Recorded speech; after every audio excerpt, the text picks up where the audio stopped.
Hello, my friends. Today we have to say that the number of attacks is gradually increasing. Yesterday there were already strikes on Odesa, and late last night the Russians launched another series of strikes on Odesa. After a drone strike, a fire broke out. So we are seeing Russia returning to its previous mode of warfare. And during the night, the Russians deployed 6 missile carriers into the Black Sea with a total volley of 46 Kalibr missiles. But yesterday, after Putin's speech, Peskov released a statement saying that Putin wants direct talks with Ukraine to negotiate a halt to strikes on civilian targets. When Putin talked about discussing a moratorium on strikes against civilian infrastructure, he was referring to negotiations with Ukraine. Zelensky also said that they are ready for any kind of dialogue with Moscow. Ukraine is maintaining its offer to avoid strikes, at the very least, on civilian infrastructure. We are waiting for a clear response from Moscow. We are ready for any conversation on how to make this happen. The obvious, simplest, and most reliable path is to stop missile and long-range drone attacks. That alone would automatically guarantee the safety of all civilian infrastructure. A real, lasting ceasefire should be the first step toward a reliable and lasting peace. Zelensky also stated that today a new round of peace talks will take place in London this Wednesday. This Wednesday, our representatives will be working in London, Ukraine, the UK, France, and the United States. We are ready to keep moving forward as constructively as possible to achieve an unconditional ceasefire, followed by steps toward establishing real and lasting peace. I want to thank all our partners who are helping us. An unconditional ceasefire must be the first step toward peace, and this Easter showed that it's Russia's actions that are dragging this war on. As we can see, more and more talks are happening every day, and there is clearly a goal to reach peace as soon as possible, so now we wait for the results. Trump also said there is a high chance that a deal between Ukraine and Russia will happen. Russia and Ukraine can get a deal this week? Do you think Russia and Ukraine can get a deal? There's a very good chance. Are you happy with? In addition, he said that within the next 3 days, some details will be revealed. So I will be giving you full detail over the next 3 days. But we had very good meetings with Ukraine. We had very good meetings actually on Iran too. We'll see how that goes. About that too. Except we need a little time. He mentioned 3 days because the next round of negotiations is set for Wednesday, and that's likely when the issue will be discussed. And now let's take a look at the situation along the front line, and we'll start with some good news coming from the Pokrovsk direction. Since yesterday, reports have been coming in that Russian forces are retreating near the village of Kotlene. They were unable to hold their positions and are now pulling back to more favorable lines, failing in their attempts to encircle Pokrovsk. A spokesperson for the Hортitsa Operational Strategic Group stated, the Russians are gradually retreating from the western outskirts of Pokrovsk. They tried to cut off the supply route from Dnipropetrovsk region, but they failed.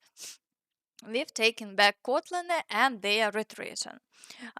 This is very good news, especially considering that this area has seen the heaviest attacks over the past 24 hours. There have been around 40 assault attempts, and that means that the Russians are burning through reserves without making any real progress.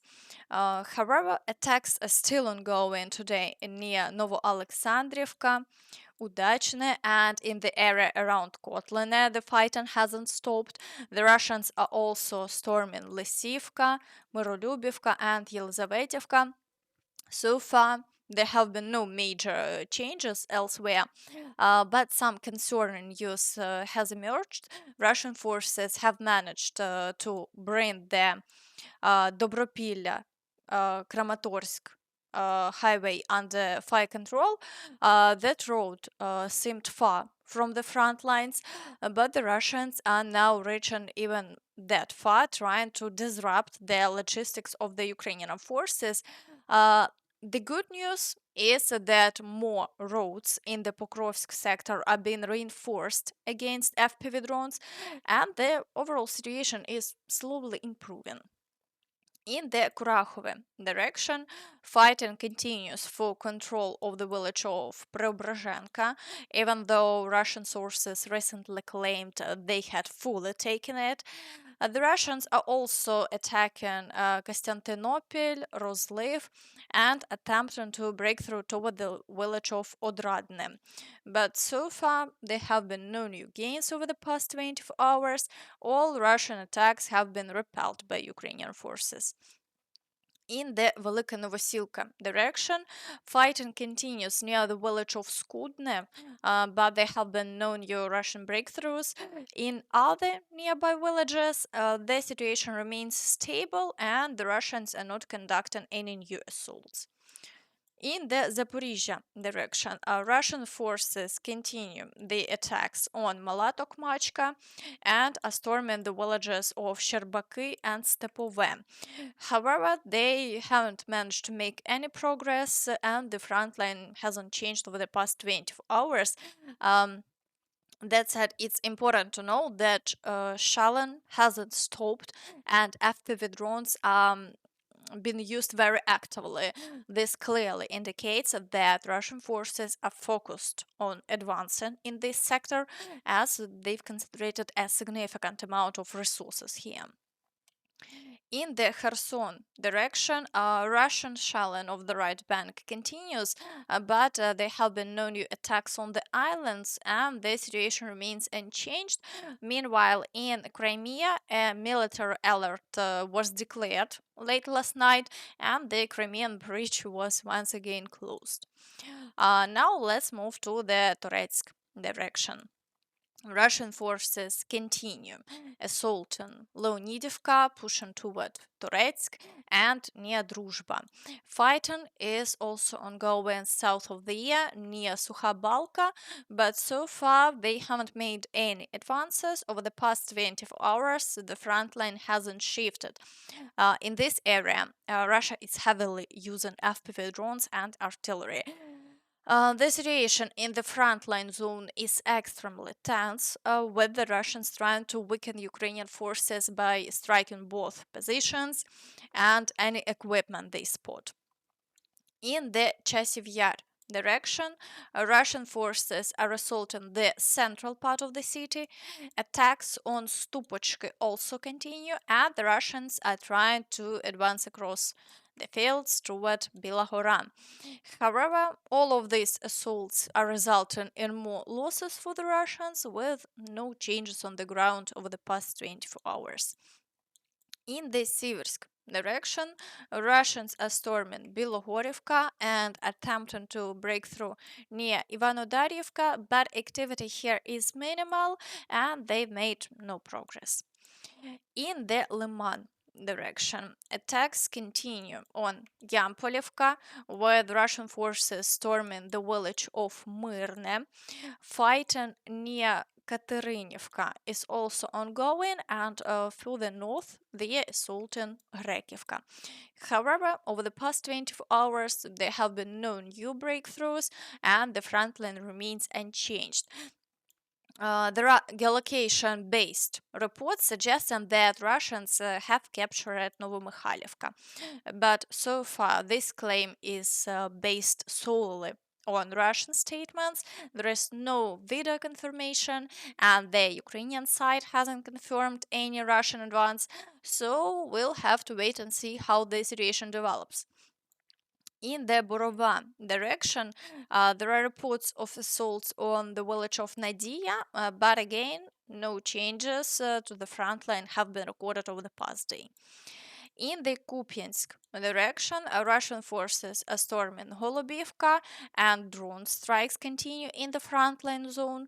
However, there have been no changes to the front line in the past 24 hours. Near the Dvorichna area, the Russians are attempting to break through to the village of Krasne-Pershe, but so far they haven't achieved any significant success and all attacks have been successfully repelled. In the Kharkiv direction, Russian forces are not showing significant activity, and even in Vovchansk, no new assaults have been recorded over the past day. For now, the situation has stabilized. In the Belgorod direction, things remain quiet. There have been no reports of new shelling, and the Ukrainian forces haven't conducted attacks there for quite some time. In the Kursk direction, more than 10 assaults were reported over the past 24 hours. Meanwhile, Russian sources have claimed for several days that they've reached the border. However, the Ukrainian side hasn't confirmed this and says fighting is still ongoing in the area. So the situation remains unclear. We're still waiting for video evidence of Russian presence at the border, but so far none has been released. That raises the possibility that, as usual, they're Russian to declare success. In general, we'll have to wait and see how the situation develops. And that's all from me. So please don't forget to like this video, subscribe to the channel, and hit the notification bell to stay updated on all the latest news. Thank you for watching and see you next time. Bye bye.